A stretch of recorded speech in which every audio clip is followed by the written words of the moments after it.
Bridge to Terabithia, Chapter 1, Jess Oliver Aarons Jr. Baroom, baroom, baroom, bapperty, bapperty, bapperty. Good. His dad had the pickup going. He could get up now. Jess slid out of bed and into his overalls. He didn't worry about a shirt because once he began running, he would be as hot as popping grease, even if the morning air was chill, or shoes, because the bottom of his feet were by now as tough as his worn-out sneakers. "Where are you going, Jess?" Maybelle lifted herself up sleepily from the double bed where she and Joyce Ann slept.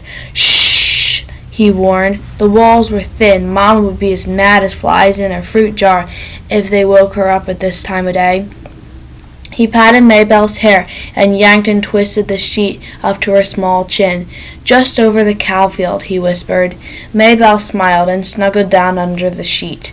"Gonna run?" "Maybe." Of course he was gonna run. He had gotten up early every day all summer to run. He figured if he worked at it, and Lord he had worked, he could be the fastest runner in 5th grade when school opened up. He had to be the fastest, not one of the fastest or next to the fastest, but the fastest, the very best. He tiptoed out of the house. The place was so rattly that it screeched whenever you put your foot down, but Jess had found out that if you tiptoed, it only gave a low moan, and he could usually get outdoors without waking Mama or Ellie or Brenda or Joyce Ann. Maybelle was another matter. She was going on 7 and she worshipped him, which was okay sometimes. When you were the only boy smashed between 4 sisters and the older 2 had despised you ever since you stopped letting them dress you up and wheel you around in their rusty old doll carriage, and the little one cried if you looked at her cross-eyed, it was nice to have someone who worshipped you, even if it got unhandy sometimes. He began to trot across the yard. His breath was coming out in little puffs. Cold for August.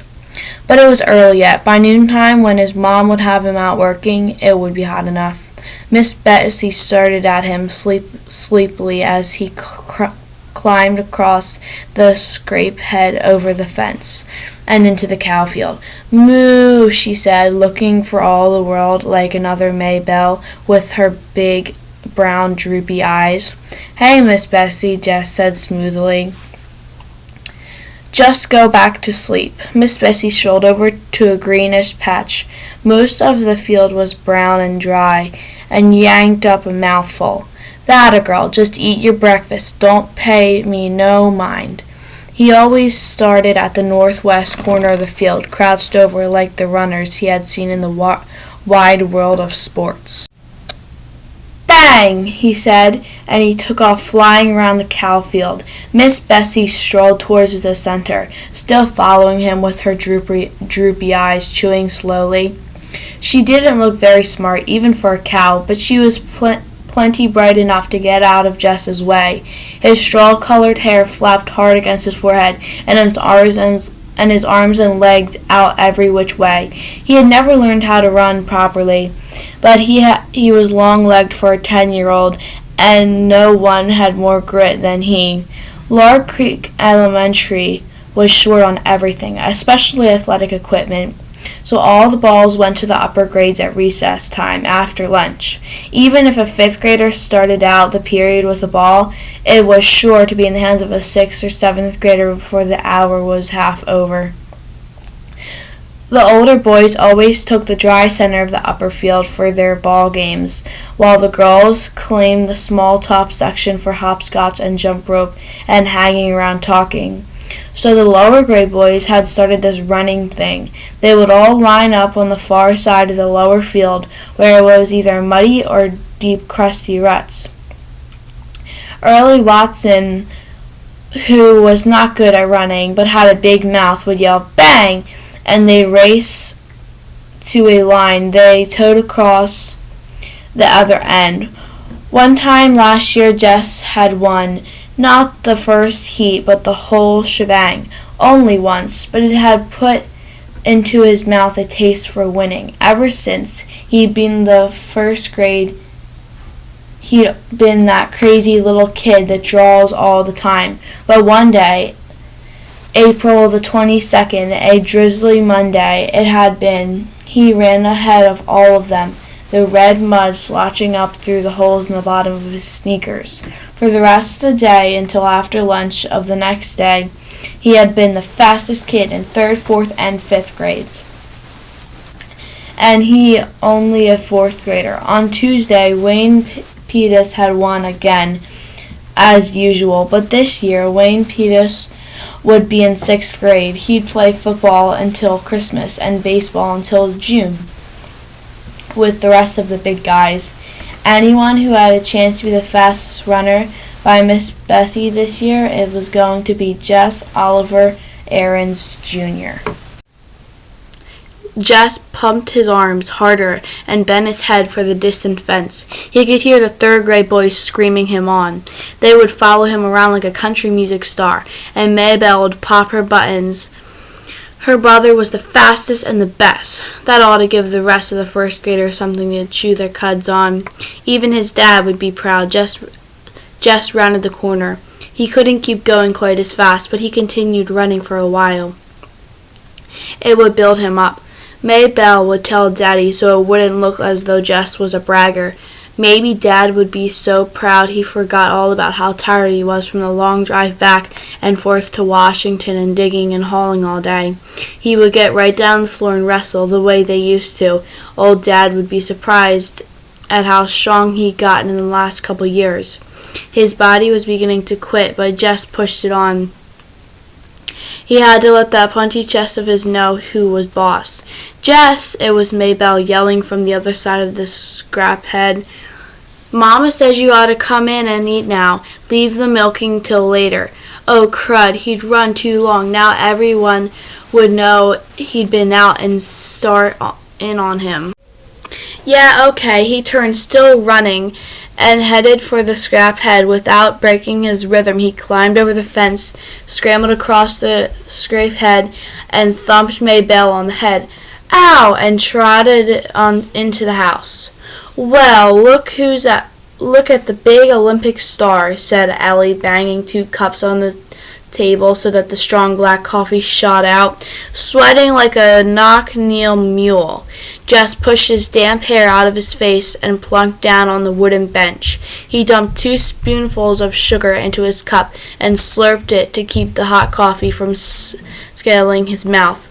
Ooh, Mama, he stinks! Brenda pinched her nose with her crooked pinky. Make him wash. Get over here to the sink and wash yourself, his mother said without raising her eyes from the stove, and step on it. These grits are scorching the bottom of the pot already. Mama, not again, Brenda whined. Lord, he was tired. There wasn't a muscle in his body that didn't ache. You heard what Mama said, Ellie yelled back. I can't stand it, Mama, Brenda again. Make him get his smelly self off the bench. Jess put his cheek down on the bare wood of the tabletop. Jessie, his mother was looking now, and put on a shirt. Yes, ma'am. He dragged himself to the sink. The water he flipped on his face and his arms prickled like ice. His hot skin crawled under the cold drops. Maybelle was standing in the kitchen door watching him. Get me a shirt, Maybelle. She looked as if her mouth was set to say no, but instead she said, You shouldn't ought to beat me in the head, and went off obediently to fetch his T-shirt. Good old Maybelle. Joyce Ann would have been screaming yet from that little tap. 4-year-olds were a pure pain. I got plenty of chores needs doing around here this morning, his mother announced, as they were finished the grits and the red gravy. His mother was from Georgia and still cooked like it. Oh, Mama, Ellie and Brenda squawked in concern. These girls could get out of work faster than grasshopper could slip through your fingers. Mama, you promised me and Brenda you would take us to Millsburg for school shopping. You ain't got any money for school shopping? Mama, we're just going to look around. Lord, he wished Brenda would stop wishing so. Christmas. You don't want us to have no fun at all. Any fun, Ellie corrected her primly. Oh, shut up. Ellie ignored her. Miss Timpson is coming by to pick us up. I told Lolly Sunday you said it was okay. I feel dumb calling her and saying you changed your mind. All right, but I ain't got no money to give you. Any money, something whispered inside of Jess's head. I know, Mama. We'll just take the $5 Daddy promised us, no more than that. What $5? Oh, Mama, you remember. Ellie's voice was sweeter than a melted Mars bar. Daddy said last week we girls were going to have something for school. Oh, take it, his mother said angrily, reaching for her cracked Ridley purse above the shelf on the stove. She counted out 5 wrinkled bills. Mama, Brenda was starting again. Can't we just have one more so it'll be 3 each? No. Mama, you can't buy nothing for $2.50. Just one little pack of notebook paper has gone up to... No! Ellie got up noisily and began to clear the table. Your turn to wash, Brenda, she said loudly. Oh, Ellie! Ellie jabbed her with a spoon. Jess saw that look. Brenda shut up her wine halfway out of her rose luxury lipstick mouth. She wasn't as smart as Ellie, but even she knew not to push Mama too far, which left Jess to do all the work as usual. Mama never sent the babies out to help, although if he worked it right, he could usually get Maybelle to do something. He put his head down on the table. The running had done him in this morning, though his top ear came to the sound of the Timpsons' old Buick. Once oil, his dad would say, and the happy buzz of voices outside the screen door as Ellie and Brenda squashed in among the 7 of the Timpsons. All right, Jessie, get your lazy self off that bench. Miss Bessie's probably dragging ground by now, and you still got beans to pick. Lazy, he's the lazy one? He gave his poor dead weight of a head one more minute on the tabletop. Jessie! Okay, Mama, I'm going. It was Maybelle who came to tell me in the bean patch that people were moving into the old Perks place down to the next farm.